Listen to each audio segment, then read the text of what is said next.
పీఠమెక్కినా ఎవ్వరేమనినా పొగడరా నీ తల్లి భూమి భారతిని, నిలుపరా నీ జాతి నిండు గౌరవము. శుభాయ నమః. అఖండ భారతావనిలో స్వాతంత్రోత్సవ శుభాకాంక్షలందు ఉత్తమ అధికారిగా ఎన్నికైనటువంటి సురేందర్ సార్ వారికి ప్రత్యేక అభినందనలు.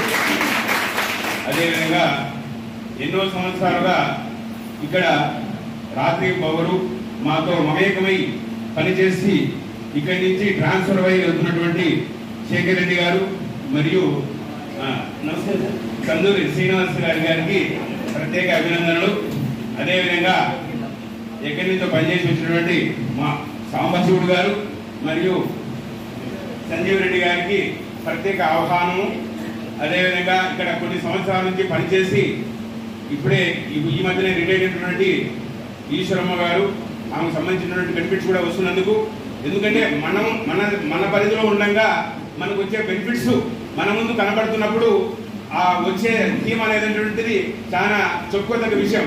ఎందుకంటే మనం పోయిన తర్వాత వస్తుందో లేదో తర్వాత, ఎందుకంటే మనం జీవిస్తున్న పరిధిలో మన తోటి ఉద్యోగస్తులకు కొన్ని సంవత్సరాలు మన మధ్య పనిచేస్తూ మన పదవి ఏమైనా తిరిగిన తర్వాత ఒక గాలిపటం ఉంటుంది. ఆ దారి తెగిపోతే ఆ గాలిపటం ఎక్కడ పోతుందో తెలియదు. రికార్డు ప్రకారం ఏదుంటే అది ఇస్తారు. దానికి మించి ఒక వస్తువు ఎక్కువ ఇవ్వడు, ఒక వస్తువు తక్కువ ఇవ్వడు.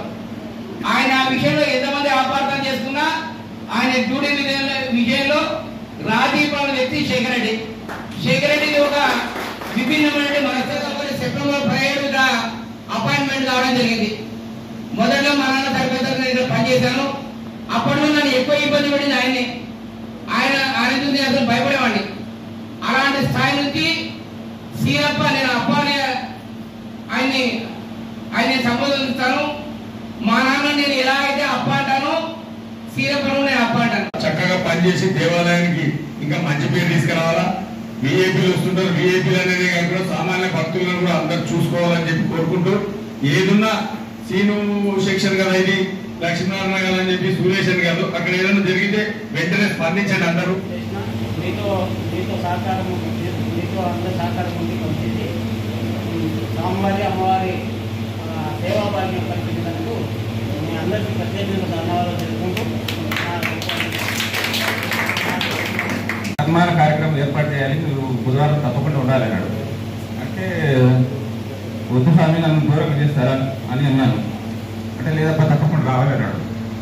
అంటే సరేలేని వచ్చినాను. నాకు చాలా బాధగా ఉంది. ఈ సంవత్సరం పనిచేసి బతికిపోవడం అనేది ఇక్కడ నా సొంత కుటుంబం కాలం నేను ఫీల్ అయినాను అని నాకు చాలా బాధగా ఉంది. ఈ కార్యక్రమాన్ని ఏర్పాటు చేసినందుకు ధన్యవాదాలు. మన దేవాలయము, మన అమ్మవారు, మన స్వామివారిని కష్టపడి పనిచేసుకుంటూ ఒకసారి పోయినారంటే కూడా చాలా బాధాకరమైన విషయం. కానీ తప్పదు, గవర్నమెంట్ చేసిన దానికి పోవాల్సి వచ్చింది. అలాగే వారి తరఫున కూడా నా దగ్గరికి రావడం జరిగింది.